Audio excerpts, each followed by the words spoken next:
Hola, ¿cómo están? Gracias por estar. Apreciamos mucho su atención. Hoy presentamos un nuevo material del canal Psique IDE. Las palabras se usan y se desgastan, y luego aparecen nuevos términos. Pero las palabras antiguas siguen estando, solo que están acalladas. El lenguaje cambia, se impone. Aunque el hombre quiere dominar el lenguaje, pero eso es una ilusión, pues el lenguaje nos domina a nosotros. Cuando nacemos, el lenguaje, el habla, el idioma ya están allí.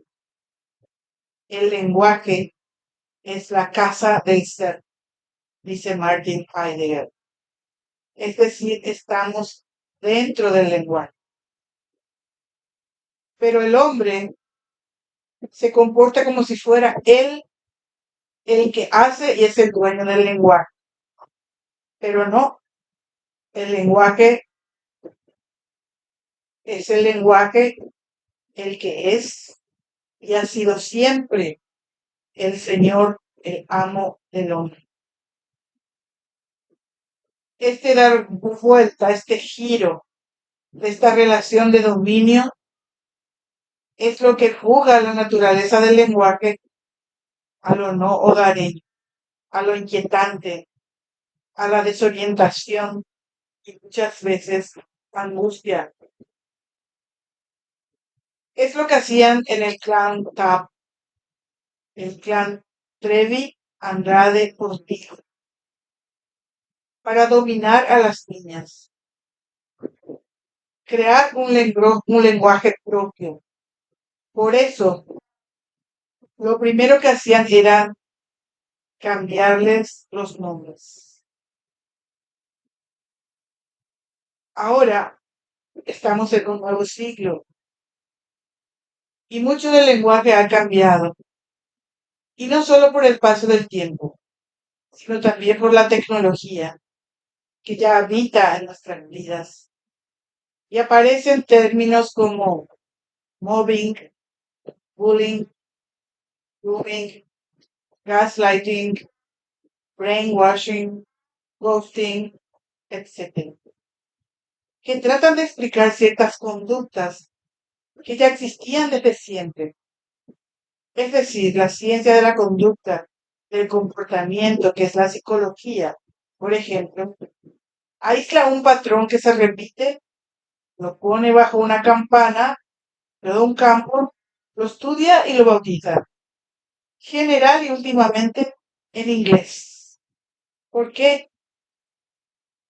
Durante los siglos XVII y XIX fueron la época dorada del francés como lengua franca en Europa y en otras partes del mundo. En la diplomacia, en los tratados, la cultura, en las cortes reales, se usaba el francés. A partir del siglo XX, el idioma inglés empezó a ponerse como idioma global por varias razones. Por ejemplo, el poder económico y militar del Imperio Británico, siglos XIX y XX, que dejó el inglés como legado en muchas partes del mundo. Esto sembró las bases del inglés en múltiples regiones. También por la influencia de Estados Unidos, que tras la Primera y Segunda Guerra Mundial, sobre todo en la Guerra Fría, el poderío económico, militar, científico y cultural, cine, música, tecnología, convirtió al inglés en un idioma dominante globalmente. El ascenso de Estados Unidos como potencia hizo que el inglés se expandiera como idioma del comercio internacional, de la ciencia y la tecnología, del entretenimiento, Hollywood, música, televisión y la diplomacia junto al francés. Y otro de los factores es la globalización e Internet. Ambos han reforzado el papel del inglés como idioma de negocios, ciencia y comunicación global. Durante la globalización, años 80, 90 en adelante, el inglés se consolidó como idioma de los negocios, las finanzas y la tecnología, sobre todo con la expansión de Internet, cuyo contenido inicial era mayoritariamente en inglés. Es por eso que estamos recibiendo muchos términos en ese idioma inglés. El idioma sirve para homogeneizar, para igualar. Cuando hay poderío, se impone. Eso siempre ha sucedido. El Imperio Romano tenía su idioma, el latín, el cual se instaló en todos los territorios que ocupó. Pero antes de Roma, los influencers eran los griegos. Y esos dos idiomas, el griego y el latín, impregnaron la filosofía, por ejemplo, y hasta hoy día las ciencias, especialmente en derecho y medicina. Usan muchos términos con raíces griegas y latinas. Ya que estamos en Grecia, hablemos un poco del cielo griego, porque nosotros llamamos el cielo en nuestra religión judeocristiana.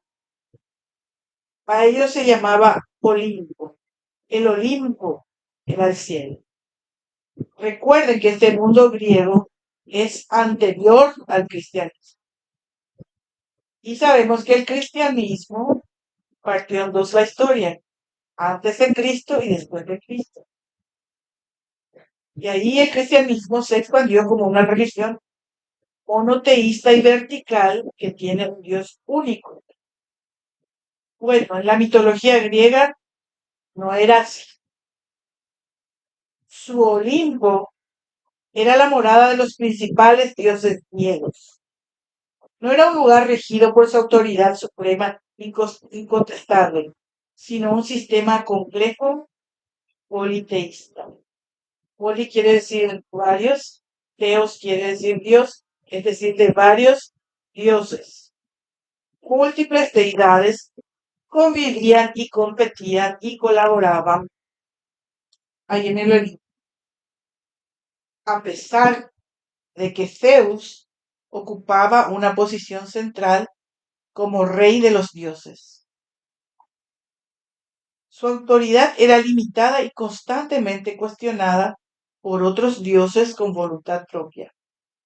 Esta jerarquía era más horizontal que vertical, reflejando una cosmovisión en la que el poder estaba repartido y las relaciones divinas eran tan conflictivas y emocionales como las humanas. Junto a los dioses olímpicos coexistían otros seres, como los semidioses, las ninfas, los titanes, los héroes. Esta estructura no promovía una idea de perfección moral ni de divinidad absoluta. Los dioses griegos eran poderosos, sí, pero también profundamente humanos en sus defectos. Por ejemplo, Ganímedes era un joven príncipe troyano, hijo de Tros, el rey de Troya. Se le consideraba el muchacho más hermoso de todos los mortales. Su belleza era tan extraordinaria que llamó la atención del propio Zeus, el rey de los dioses. Según el mito, Zeus, cautivado por la hermosura de Ganímedes, decidió llevarlo al Olimpo. Hay versiones en las que Zeus se transformó en un águila y lo raptó, mientras el joven cuidaba ovejas en el monte Ida. En otras versiones de este mito dicen que Zeus envió a un águila para que lo capturara y lo llevara al Olimpo. Una vez allí, Ganímedes fue hecho inmortal y designado como el copero de los dioses, reemplazando a Hebe, la diosa de la juventud. Entonces Ganímedes era quien servía el néctar y la ambrosía en los banquetes divinos.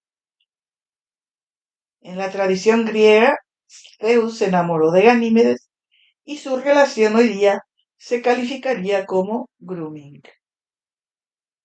En términos actuales, grooming es la forma de abuso que ocurre cuando un adulto se gana la confianza de un menor con el objetivo de explotarlo sex. Este proceso suele ser gradual, requiere tiempo. Es un proceso manipulador y abo. Y en muchos países está penalizado legalmente. Entonces, Zeus rapta a Ganímedes, un joven príncipe troyano de gran belleza, y lo lleva al Olimpo para hacerlo copero de los dioses. Es decir, se encargaba de servir la bebida sagrada que se llama néctar y la comida sagrada que se llama ambrosía. Ambos, comida y bebida, otorgaban inmortalidad y juventud eterna a los dioses en sus banquetes celestiales. Este mito también sugiere una relación erótica entre ambos. Desde una perspectiva moderna, este relato puede interpretarse como una dinámica de abuso de poder o incluso grooming, ya que Zeus era un dios todopoderoso y Ganímedes un joven mortal sin defensa ni consentimiento real. Este mito griego sirve de ejemplo porque el grooming suele requerir ciertas habilidades manipuladoras. La persona que lo realiza tiene poder o control sobre la víctima, por edad, por estatus, por influencia, por fama, etc. Sabe, ese adulto sabe cómo detectar vulnerabilidades en la otra persona. Es manipulador, inescrupuloso y emocionalmente calculador. Busca encubrir su intención real, ganándose primero la confianza. En otras palabras, el grooming es un abuso intencional de poder y de confianza. No todos pueden hacerlo, porque requiere cierto acceso y control.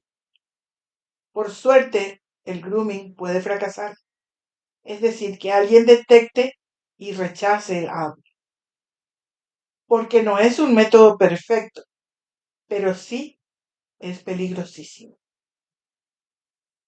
En el mito de Zeus, como el dios que es, actúa con poder ilimitado sin rendir cuentas morales.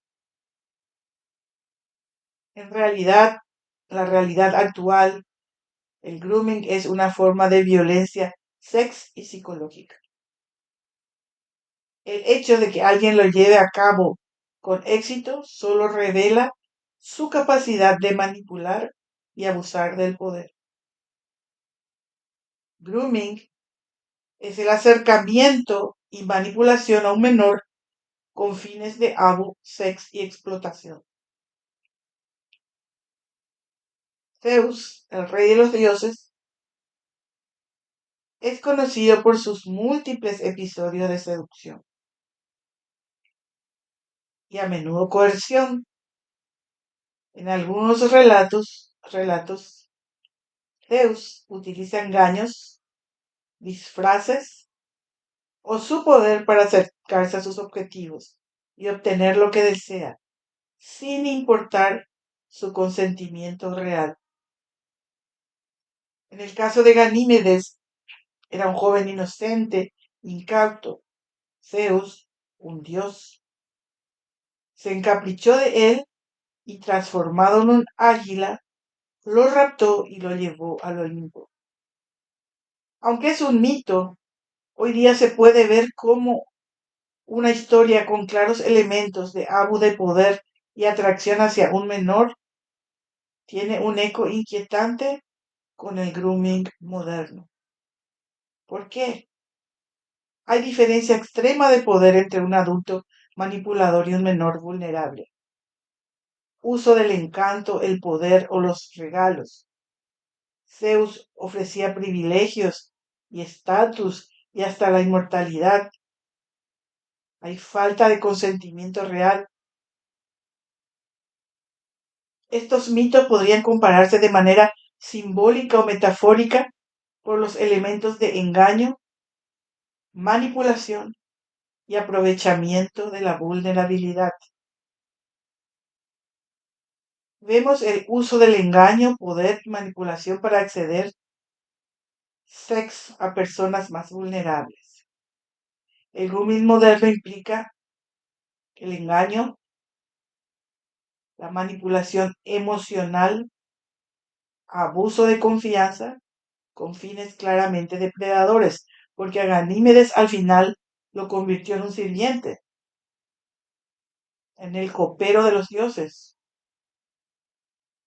Bueno, el término grooming en el contexto del abusex es reciente y apareció en la década de 1980 para describir el proceso de construir confianza con una víctima con fines sex. Es una relación cuidada y mantenida con un menor con una intención siniestra y manipuladora. Pero ¿de dónde proviene la palabra grooming? El verbo groom tiene varios significados. Por ejemplo, en el contexto de la gestión de la nieve o del terreno, la palabra grooming se refiere a la preparación de una superficie, como en el acondicionamiento de la nieve para esquiar. Pero principalmente se refiere a limpiar y cuidar la apariencia de un animal, a menudo cepillando su pelaje. Además, puede implicar manipular a alguien emocionalmente, a menudo con intenciones negativas, en relaciones abus y depredadoras. La palabra guma en idiomas antiguos significa ser humano o terrícola. La palabra groom tiene dos orígenes etimológicos distintos. El más común se refiere a un sirviente, especialmente uno que cuida caballos. Y el otro significado es de bridegroom, que a menudo se abrevia con groom y quiere decir novio. Novio el que se va a casar. Que sabemos que novio también es boyfriend. Después está fiancé. Pero el groom es el que ya se va a casar. Que ya está comprometido y a punto de casarse. Entonces, grooming es un proceso calculado y estratégico en el que alguien construye confianza con un objetivo. A menudo ese objetivo es un infante o una persona vulnerable para luego explotarlo y abusar, especialmente o emocionalmente. ¿Cómo se construye esa confianza? Le da regalos, le promete cosas, la aísla de los demás y va traspasando límites paulatinamente hasta generar una dependencia emocional. La intención es la manipulación a largo plazo con el objetivo final de abuso o explotación. La manipulación por sí sola no es necesariamente acoso sex, pero puede convertirse en acoso sex cuando forma parte de un modelo de control mayor y calculado que conduce a la explotación, abuso o la esclavitud. La manipulación es un mecanismo psicológico donde una persona influye en la otra de manera consciente o inconsciente para obtener un beneficio. Manipulación es el uso de tácticas engañosas, explotadoras o injustas para influir en el comportamiento o el pensamiento de alguien, a menudo para beneficio del manipulador. Ejemplos: hacer sentir culpable, chantaje emocional, mentir, omitir para sacar ventaja. La palabra manipulación deriva del latín manipulus, que significa puñado o gavilla. Manipulus a su vez proviene de manus, que significa mano. La idea de puñado se refiere a la acción de tomar algo con la mano y manipular. En griego no hay una palabra directa que se traduzca manipulación con el mismo significado, pero la raíz kiro, quiere decir mano en griego. Si se comparte origen con la idea de manipular. La palabra griega kir es la base de muchas relacionadas con la mano y uso de la mano como cirugía o kiria, manos hábiles. Ejemplo: quiropráctico, quiromancia, quirófano, quirúrgico, marroquinería, etc. Se implican trabajos con la mano. Y también usamos en frases hechas como la mano que mece la cuna, la mano negra, la mano invisible. Es una metáfora económica popularizada por Adam Smith. Por lo tanto, el grooming es una relación compleja donde se manipulan afectos, deseos y vínculos. Cuando decimos relación compleja, nos figuramos que si es compleja, es difícil que una sola persona lo pueda hacer. Las personas que realizan el grooming, en inglés se dicen groomer o los groomers, ¿no? Y nosotros podríamos traducir eso como facilitadores o copartícipes, que son los que realizan el grooming. Dijimos que el grooming es con un fin. A lo mejor ese fin es para otra persona, pero es un sirviente el que realiza el trabajo previo. Sea como sea, las personas implicadas no ven a la niña ser captada como sujeto, sino como objeto de goce. Por ejemplo, en el caso TAP, eran para el maestro o para el marra, como dice Mauricio Soltero. El copartícipe se ubica en una posición donde la niña es reducida a un medio de satisfacción para el marra, por ejemplo. Y la groomer va a intentar construir confianza primero.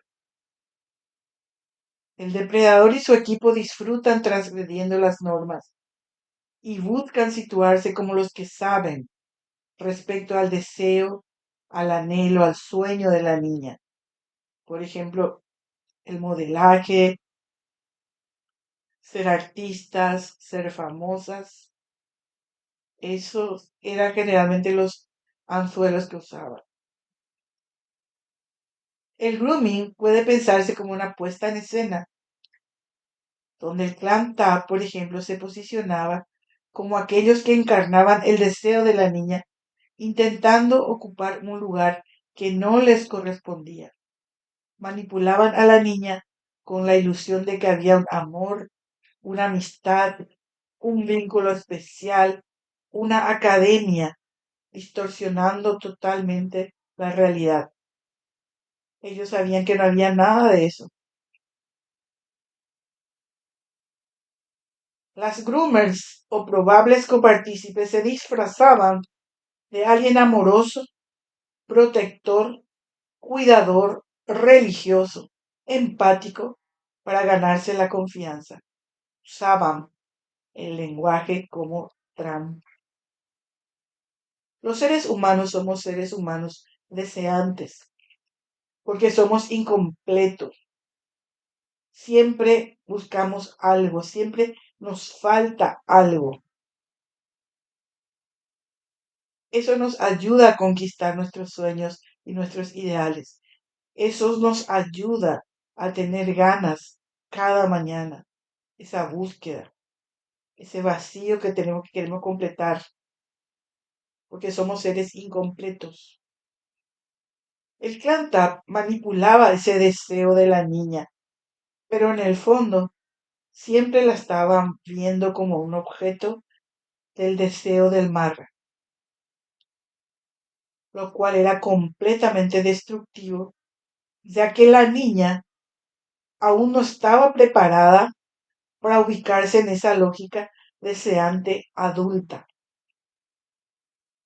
En este proceso la niña formaba una relación con su abu como si él fuera una figura de autoridad, por ejemplo, un padre, un tío, un abuelo, un maestro, y eso determinaba la forma en que la niña se situaría dentro del clan. La niña se iba a identificar con las probables copartícipes porque se estaba formando su personalidad. Y en el proceso de identificación, la personalidad se construye como un espejo, a imagen y semejanza de la persona que brilla, de la famosa en este caso, lo cual puede ser fuente de conflicto, angustia o trauma. Por la relación asimétrica, la niña puede tomar a ese personaje significativo como su ideal, va a querer ser como la estrella.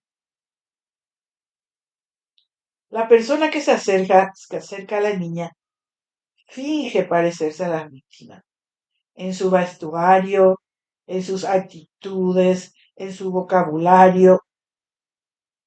Se presenta como alguien igual en edad, en gustos, en problemas.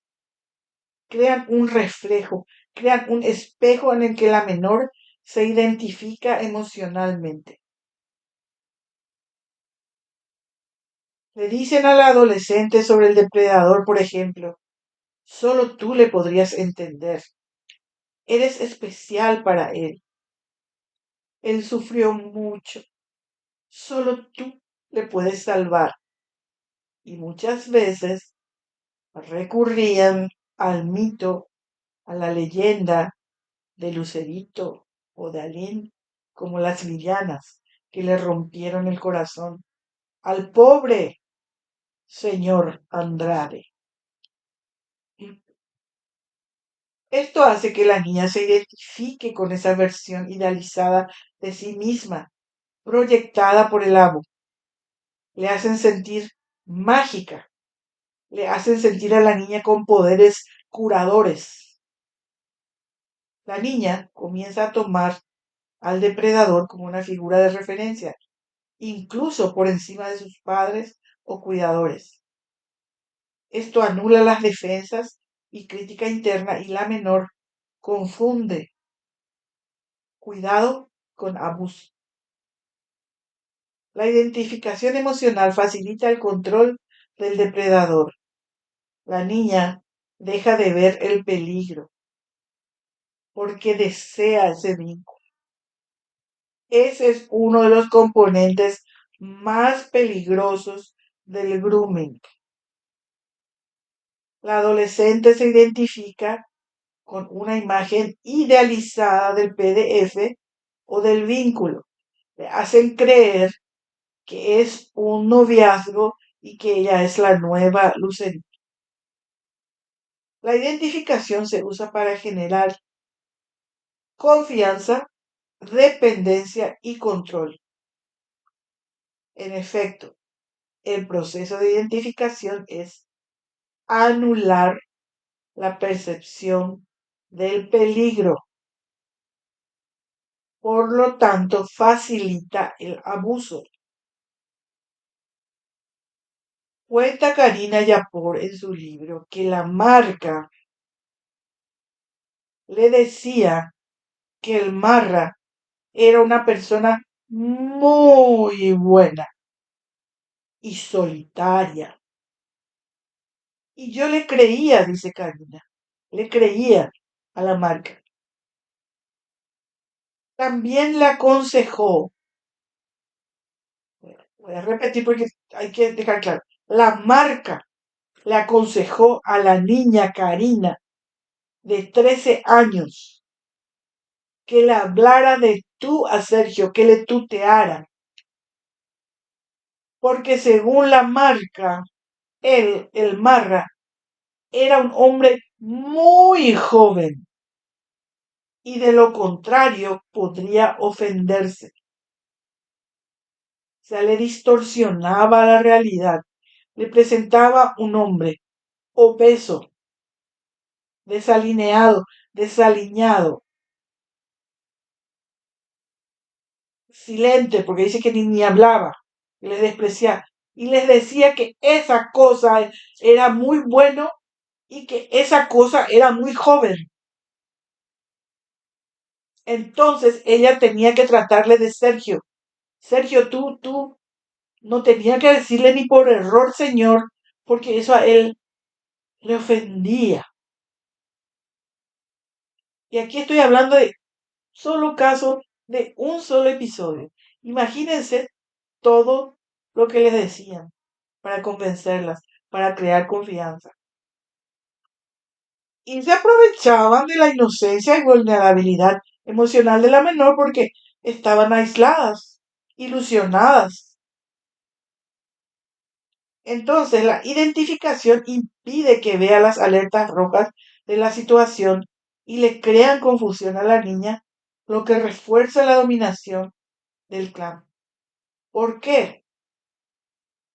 Porque las posibles copartícipes se vestían como niñas, hablaban como niñas, se acercaban como niñas, se comportaban como niñas, para que se identifiquen con ellas. Y si ellas dormían en el piso, bueno, estaba bien dormir en el piso. Si ellas hacían horrores, bueno, si ellas lo hacían, si ellas compartían ese hombre, bueno, mensajes, mensajes distorsionados de la realidad para enloquecer, para alienar. Otro factor clave en el grooming es el tiempo. El grooming es un proceso gradual que se da a lo largo del tiempo. Su eficacia depende en gran parte de esa progresividad. Es una forma de manipulación especialmente peligrosa porque se desarrolla en varias fases. Las fases son, a lo largo del tiempo, ¿verdad? El contacto inicial. La groomer o la facilitadora se presenta como alguien confiable, muchas veces con identidad o aspecto falsos. Por ejemplo, Zeus, vestido de águila, y las probables copartícipes, vestidas de adolescentes. Y les ofrecen un cambio para una vida mejor. Zeus, el Olimpo, y el clan, una academia. Por supuesto que le ocultan que van a ir en calidad de servidumbre.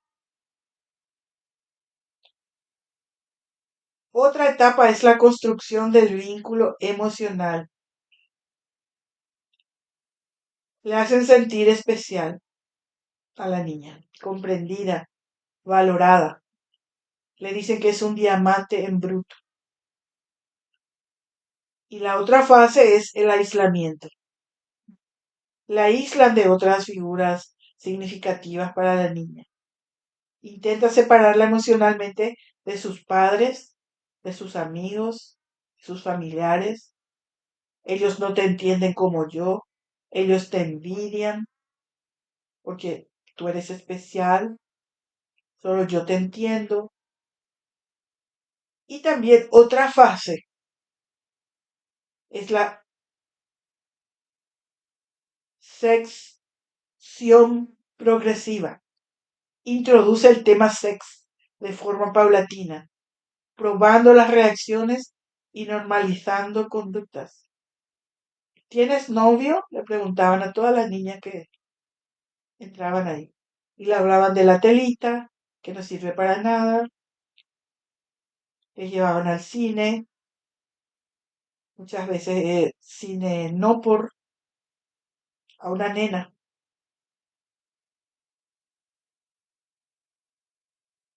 Y después ya viene la última etapa, que es ya la fase de coerción o amenaza. Una vez que la menor está atrapada, emocional o psicológicamente, usan chantajes, miedo o culpa para mantener el control. Usan la información que la misma niña les dio, de todas sus debilidades. Entonces el tiempo es esencial. El agresor invierte tiempo para generar dependencia o minimizar el peligro por parte del menor y su entorno. O sea, enseguida no muestran las garras.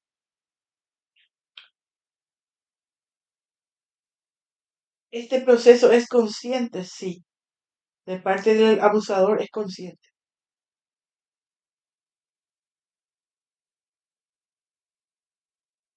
El grooming implica manipulación, pero va mucho más allá. Es un delito. Involucra a un adulto que manipula emocionalmente a una niña para ganarse su confianza y luego abusar sex de ella. Pueden prometerle becas, regalos, mentiras, amenazas, chantaje o presión psicológica. También ocurre muchas veces en entornos digitales, el grooming online, donde un adulto finge ser un adolescente en redes sociales para ganarse la confianza de un menor. Por ejemplo, le pide fotos íntimas y luego le chantajea, si no accede a más exigencias. El grooming utiliza la manipulación como herramienta, pero con una intención abusiva y delictiva. Toda situación de grooming es manipulación, pero no toda manipulación es grooming, porque la manipulación es una estrategia para influir. En cambio, el grooming persigue un fin mediante la manipulación. En el grooming, la niña, ya reducida a objeto sex, su abusador le niega el daño que le causa. Le dice, sé que esto está mal, pero no importa. Si me amas, lo debes aceptar. Ellas, las demás, lo hacen. Entonces, esto es malo, pero es bueno. Ella comienza la confusión en la cabeza de la niña. El grooming puede incluir hacer que la niña crea que lo desea, lo cual implica una manipulación del deseo y de la subjetividad de la víctima. Por ejemplo, el caso Aranza. Aranza cuando habla, ella como que les culpa o no les culpa y no sabe lo que le pasó, pero después le dijeron que le pasó. Hay tanta confusión porque les hacen creer que ellas desearon eso. que ellas participaron, que ellas dieron su consentimiento. La niña puede quedar atrapada en una lógica donde ella busca amor. ¿Y quién no busca amor, verdad? La niña busca amor, cuidado, validación y en su lugar recibe abu disfrazado de afecto. Entonces el grooming provoca un trauma violento en el psiquismo de la niña, que no puede absorber adecuadamente lo ocurrido. Eso lo va a hacer con posterioridad, muchos años después, y a ese proceso se le llama resignificación traumática. Es a posteriori, en el momento no se dan cuenta. A menudo la niña no comprende, pero se siente culpable por haber participado, lo cual le genera profundos conflictos psíquicos. Eso es lo que hacen, porque los sentimientos están todos mezclados. Pero en realidad lo que ocurre es que la niña intentaba adaptarse a una situación traumática para sobrevivir física y psíquicamente, sobre todo en el clan, que había torturas. Hablando de torturas, ¿qué es el brainwashing o el lavado de cerebro?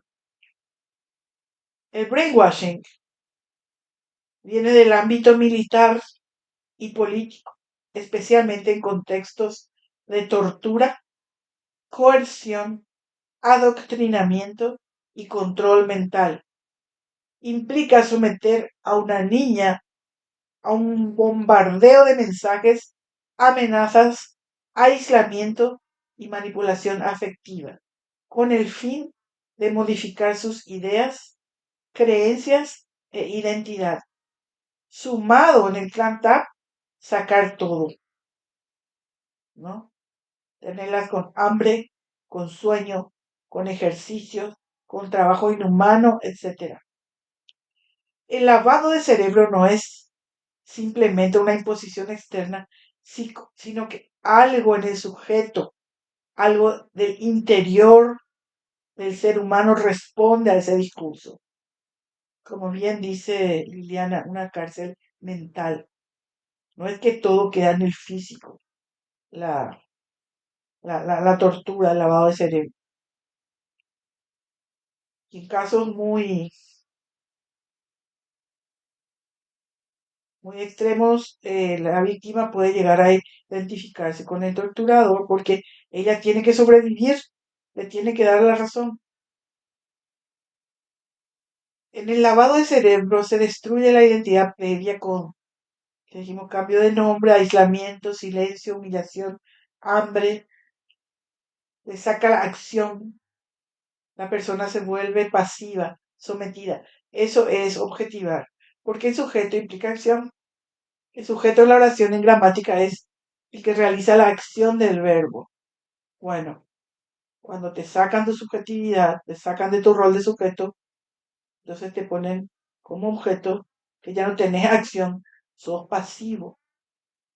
Y eso se les impuso a las muchachas, además de un nuevo líder, maestro, una nueva familia, una empresa artística, un nuevo dios y una diosa de la noche. Las niñas fueron reprogramadas mentalmente para luchar por ser amadas o aceptadas dentro del clan. Muchas veces la niña divide partes de sí misma para soportar el trauma. Eso se llama disociación. Lo que estaba junto se divide. Asociación es juntarse y disociación es desjuntarse. O sea, divide, separa partes de sí misma para soportar el trauma. Dejan pausa una parte, ¿verdad? Por ejemplo, de rebelión, de protesta y se somete. Se identifican con los agresores para sobrevivir. Asumen la lógica del clan, adoptando sus creencias como propias.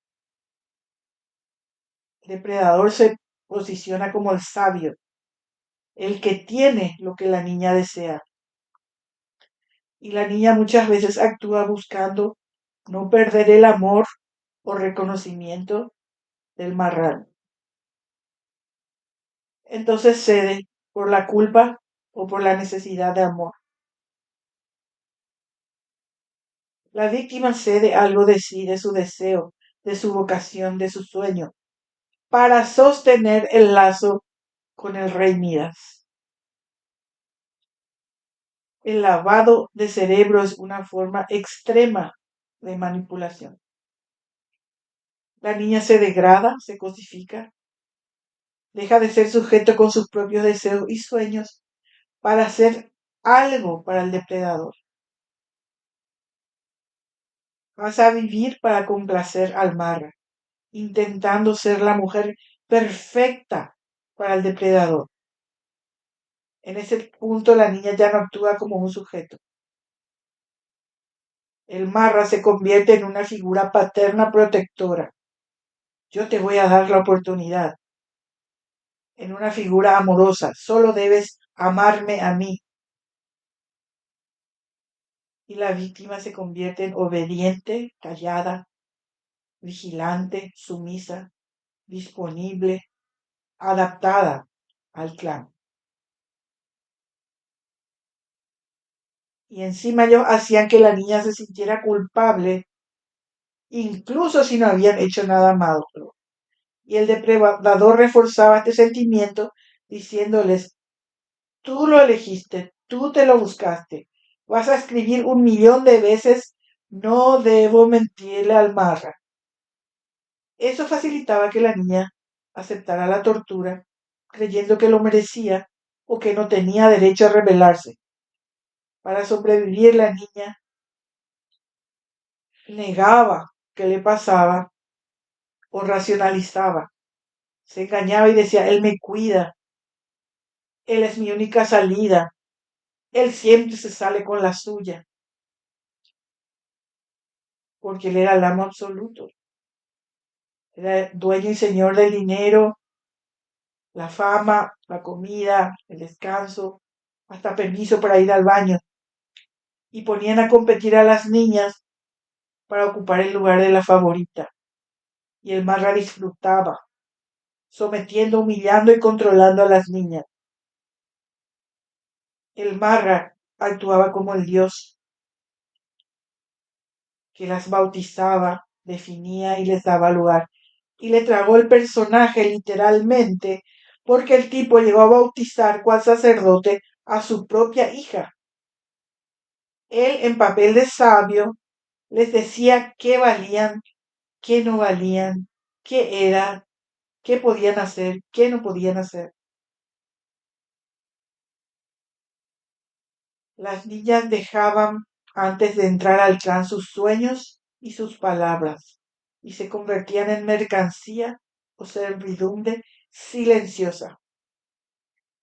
Y esto lo logró destruyendo el anclaje social, su familia, su historia, su vocación.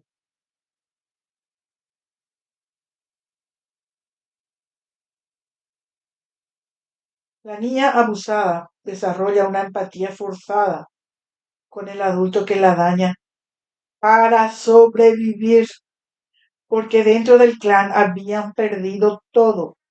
Estaban sin nombre, sin documentos, sin pertenencias, sin lazos sociales, familiares ni laborales. La única empresa que conocían y para la que debían trabajar y para la que había un solo lugar para la cumbre era la de la marca. Y el rey, ya sabemos, era el marra, el rey marrano. Y las niñas vivían culposas, confundidas, ambivalentes, lo que les dificultaba romper el lazo, porque les imponían una deuda aparte de todo. Le decían, yo te di todo, me debes tu vida, sin mí volverías a tu pueblo, a ser panadera, a tu rancho, fracasada. Esto generaba en las chicas una voz interior de culpa que les decían que merecían lo que les pasaba o que no podían irse porque tenían una deuda. Por eso que a veces los infantes, adolescentes, avos, se alinean, se enfilan con el adulto agresor, porque pierden la capacidad de juzgar lo que le ocurre y desarrollan una sumisión psíquica absoluta. Esto explicaría por qué algunas víctimas no huyen o incluso defienden al depredador. En el Clan Tap muchas veces alternaban entre violencia brutal y gestos generosos, entre comillas, como una protección o recompensa. Hay, por ejemplo, en El estafador de sueños un episodio horrible del año nuevo de 1995, donde Liliana cuenta que el Marra les trajo regalos, algunos regalitos, y que organizó como un desfile de modelos y le hacían lucir las prendas que le regaló, ¿no? Había esos bolsones de entretenimiento, digamos, de diversión, pero que al final eran para él. Y al día siguiente continuaban las torturas. Todo eso crea una confusión tremenda en la mente.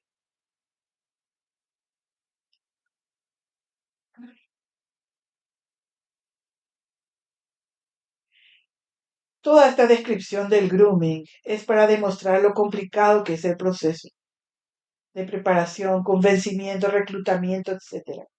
De manera que nos lleva a pensar que una sola persona no pudo hacerlo. En su sentido actual, el grooming es un proceso de manipulación psicológica en el que, por ejemplo, un clan o grupo coercitivo de adultos preparó emocionalmente a unas niñas para abu de ellas. Sin embargo, si lo pensamos en un sentido más amplio, podríamos entender el grooming como una forma de utilización, de manipulación del mundo y de las personas para los propios fines, despojándolas de autonomía, ser y misterio, o sea, de intimidad. Imagínense que no podían ni ir al baño. Y qué mayor momento de intimidad tenemos los humanos que cuando nos vamos al baño. Hasta eso era malo, hasta eso era prohibido y hasta eso era impensable. Cuando que la mayoría se la maneja en el mundo real, respetando esas reglas sociales y morales, lo que está bien y lo que está mal. Habitar el mundo implica cuidar, no controlar ni poseer. Es una relación de respeto hacia el ser del otro y del ambiente. Cuidamos también plantas, animales. ¿Por qué? Porque son de la naturaleza, de la tierra. En cambio, en el grooming, bullying, mobbing, ghosting, brainwashing, gaslighting, etcétera, parten de una lógica de control, manipulación y desarraigo. Sacarnos de la tierra, de la madre tierra, dejarnos sin suelo, sin base. Eso es lo que hacen para imponer su mundo. Habitar en una comunidad, en cambio, es enraizarse, echar raíz en el mundo, en la verdad, en la libertad y en nuestras creencias. Llegar a ser un humano, un terrícola auténtico, es ir por la vida cuidando la naturaleza, el tiempo, el prójimo y sus creencias, sean religiosas, artísticas, científicas, así como los mitos y las leyendas heredados de nuestros ancestros. Es aprender, enriquecernos, sumar. Es todo lo contrario al grooming. Entonces, convivir sería una forma de estar con otros sin invadirlos, sin apropiárnoslos, sin convertirlos en cosas. No todo debería ser un recurso disponible. El grooming es una manifestación extrema de esta lógica, donde las niñas eran vistas no como seres humanos, sino como un medio para un fin. En este sentido, vivir éticamente es también una forma de resistir a todas las formas de manipulación, incluido el grooming. El grooming implica cosificación del otro. Tratamos todo, la naturaleza, las personas, incluso a nosotros mismos como objetos. Frente a esto, el construir, el contribuir, el sumar, vivir en una comunidad, reconecta con la experiencia de lo sagrado, lo indisponible, lo auténtico. Vivir en comunidad nos recuerda que la otra persona no me pertenece y me exige una ética del cuidado, de la escucha y del respeto. Por eso se habla de sentido común. Pero sin comunidad no hay sentido común, porque no se piensa. Nosotros hablamos y decimos, ay, pero el sentido común te lo dice.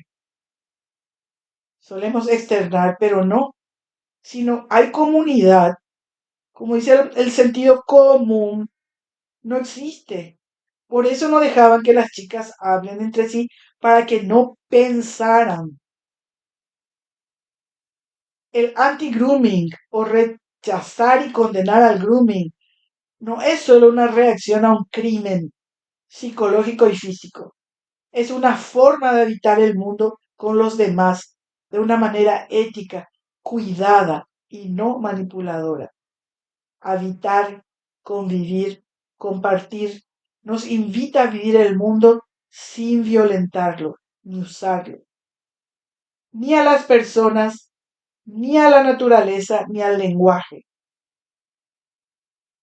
Debemos crear una verdadera resistencia contra toda forma de manipulación, abuso o trata.